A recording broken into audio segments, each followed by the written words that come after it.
So welcome back to channel guys. I hope are feeling absolutely fine. तो यार आज की हमारी रिएक्शन वीडियो है लाइफ ऑफ प्रॉफिट मोहम्मद। यार मैंने इससे पहले और बहुत सारी ऐसी वीडियोस देखी हैं। मैंने इंजीनियर मोहम्मद अली मिर्जा जी की बहुत सारी वीडियोस के ऊपर रिएक्शन किया है। लगभग 5 या 6 महीने पहले मैंने उन सभी वीडियोस के ऊपर रिएक्शन किया था। आप वो वीडियोस मेरे चैनल पर जाके चेकआउट कर सकते हैं। और यार आज मैं ऐसे ही अपने यूट्यूब पर स्क्रॉल कर रहा था और मुझे ये वीडियो देखने को मिल गई life of prophet Muhammad. So I thought कि ना फिर देखते हैं वीडियो में क्या है, कैसी वीडियो। वैसे तो मुझे प्रॉफिट मोहम्मद जी की लाइफ के बारे में कुछ कुछ पता है, लेकिन प्रॉब्ली इस वीडियो से हमें बहुत ज्यादा डिटेल में पता चलेगा। लगभग 5 मिनट की वीडियो है, तो फिर देखते हैं इस वीडियो में क्या है, हमें क्या क्या इस वीडियो से नया सीखने को मिलता है, क्या कुछ नया जानने को मिलता है। So let's start the reaction.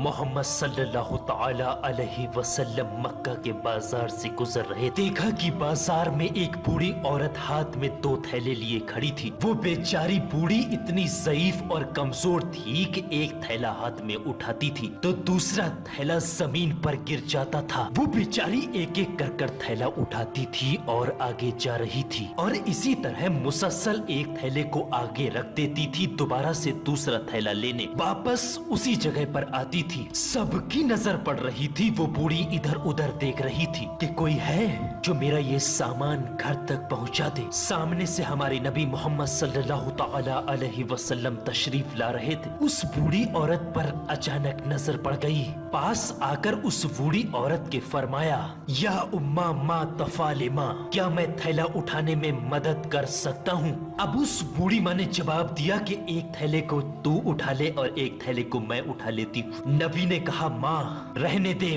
नबी ने एक थैला एक कंधे पर और दूसरा थैला दूसरे कंधे पर टांग लिया और उस बूढ़ी के आगे आगे चलने लगे। वो बूढ़ी औरत पीछे पीछे चलते हुए दुआ देती रही, ऐ जवान, ऊपर वाला तेरी उम्र में बरकत अता फरमाए, ऊपर वाला तुझे सलामत रखे। फिर अचानक वो बूढ़ी औरत एक सवाल करती है कि बेटा कहीं तेरे कंधे तो नहीं दुख रहे? तब मोहम्मद साहब ने जवाब दिया, कंधा तो दुखता नहीं, मगर मेरी माँ अगर तेरे पाँव दुखते हो तो बता, तुझे भी कंधे पर बैठाल कर घर छोड़ दूं। तब उस बूढ़ी औरत ने जवाब दिया, अल्लाह तबारक व तआला तुझे सलामत रखे। चलते चलते चलते चलते जब बूढ़ी अम्मा का घर करीब आ गया तब उस बूढ़ी अम्मा ने कहा, हाजा वेती, इसका मतलब होता है कि यह मेरा घर है। ये सुनते ही मोहम्मद साहब ने दोनों थैलों को नीचे रख दिया और कहा, माँ अब मैं जा रहा हूँ। अब उस बूढ़ी माँ ने कहा कि तूने मेरे थैलों को उठाया, उसकी कितनी मजदूरी हुई। नबी की आंख से मोती की तरह आंसू का कतरा जमीन पर नीचे गिर गया और कहा कि मैंने आपको माँ कहा है, क्या कोई बेटा अपनी माँ से मजदूरी ले सकता है भला? वो बूढ़ी माँ ये सुनकर रो पड़ी, कहने लगी, ला इब्नी ला इब्नी ला इब्नी, जिसका अर्थ है ना मेरे बेटे, ना मेरे बेटे नहीं लेता मजदूरी, कोई बेटा अपनी माँ से मजदूरी नहीं लेता। बूढ़ी माँ हूँ, मक्के में एक जमाने से रहती हूँ। मोहम्मद साहब वहीं ठहर गए। कहा, हाँ माँ बता तेरी क्या वसीयत है? तब बूढ़ी माँ ने कहा, देख बेटा मक्के में बहुत वक्त से रहती हूँ, बाल भी सफेद हो गए हैं मेरे। मक्का के अंदर एक आदमी निकला है मोहम्मद नाम का, उसके जाल में कभी मत फंसना, वो मियाँ बीबी के बीच में भी तोड़ डाल देता है। और बेटा सुन, वो जादूगर है, लोग उसको नजूमी कहते हैं और लोग उसको मजनून भी कहते हैं बेटा, लोग उसको दीवाना कहते हैं, उसके पास कभी मत जाना।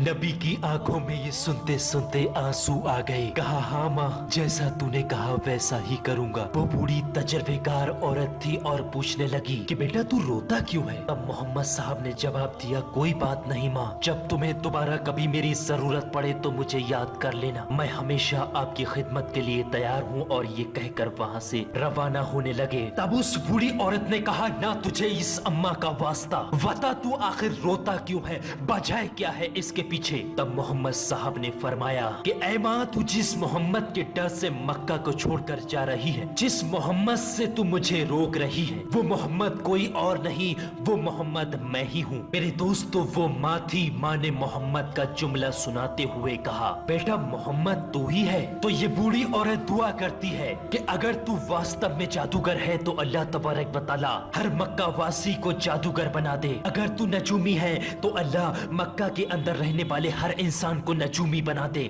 अगर तू मजनून है तो अल्लाह हर मक्का में रहने वाले शख्स को मजनून बना दे। तब वो बूढ़ी औरत कहती है, बेटा तू जादूगर नहीं हो सकता, तू नजूमी नहीं हो सकता, तू मजनून भी नहीं हो सकता। मैं आज इस जमीन के ऊपर गवाही देती हूँ, अल्लाह ने तुझे इस जमाने का नबी बनाकर भेजा है। और वो बूढ़ी माँ भी कलमा पढ़कर मुसलमान हो गई। जब मोहम्मद साहब वहाँ से तशरीफ ले जाने लगे, तब उस बूढ़ी माँ ने कहा, बेटा माँ अपने बच्चों पर एहसान करती है, तू एक पहला ऐसा बेटा है जो इस माँ पर एहसान करके जा रहा है। तो मेरे प्यारे अजीज दोस्तों, ये थे हमारे नबी मोहम्मद सल्लल्लाहु तआला अलैहि वसल्लम और ये थी हमारे नबी की तालीम। दोस्तों, वीडियो अगर आपको पसंद आई है तो इस वीडियो को लाइक करके ज्यादा से ज्यादा आगे लोगों तक शेयर करें, ताकि ये तालीम भी और हमारे नबी की जिंदगी के बारे में ज्यादा से ज्यादा लोगों तक पता चल सके। तो मेरे प्यारे अजीज दोस्तों, फिलहाल की इस वीडियो में बस इतना ही। मिलते हैं इंशाल्लाह एक और नई वीडियो के साथ। दुआओं की गुजारिश। मैं हूं अजीम शान मलिक। अस्सलामु अलैकुम। यार ये थी video life of prophet Muhammad. Basically यार इस वीडियो में हमें प्रॉफिट मोहम्मद जी की लाइफ का एक किस्सा सुनने को मिला। अब यार ऐसे और बहुत सारी स्टोरीज होंगी और ये बहुत ज़्यादा बढ़िया वीडियो थी। अब यार ऐसी और बहुत सारी स्टोरीज होंगी। आप नीचे कमेंट बॉक्स में उन वीडियोस का लिंक बता सकते हैं। आई विल ट्राई कि आपको उन सब के ऊपर भी रिएक्शन वीडियो देखने को मिल जाए। ये तो यार मेरे ऐसे ही टाइम लाइन पर मुझे देखने को मिल गई, सो आई थॉट कि ना फिर वीडियो को देखते हैं, और अगर वीडियो को देखना ही है तो साथ में रिएक्शन वीडियो भी बना ही लेते हैं। तो यार ऐसे आई नो कि बहुत सारी बढ़िया बढ़िया वीडियोस होंगी, तो आप उनकी सजेशन नीचे कमेंट बॉक्स में ड्रॉप कर सकते हैं और आप उनके ऊपर वीडियोस जरूर देखने को मिलेंगी। यार ऐसी वीडियो से ना कुछ हर रोज ना कुछ नया कुछ सीखने को मिलता है, जो कि बहुत ज्यादा बढ़िया होता है। So guys, I think that's all for the video. अगर आपको वीडियो अच्छी लगी तो वीडियो को लाइक कर देना, चैनल को शेयर वीडियो को शेयर कर देना, चैनल को सब्सक्राइब कर देना। मिलते हैं फिर आपसे किसी नई रिएक्शन वीडियो में। So till then guys, as always, think we hope you enjoy, please subscribe, bye bye, piece.